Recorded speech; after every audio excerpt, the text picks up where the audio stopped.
Nabulaga ang mga taga-Saudi Arabia ng baluti ng snow ang kanilang disyerto. Narito ang Frontline News Abroad. Ito ang Al Jaf region sa Saudi Arabia. Isa itong malawak na disyerto, mainit at tuyo.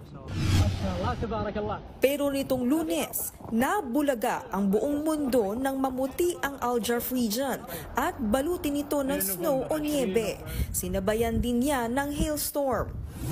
Ito ang unang beses na naranasan ng Saudi Arabia ang snow, lalo't desert climate talaga ang bahaging ito ng mundo. Paliwanag ng United Arab Emirates National Center of Meteorology, merong unusual o kakaibang weather system na gumagalaw mula sa Arabian Sea papuntang Oman.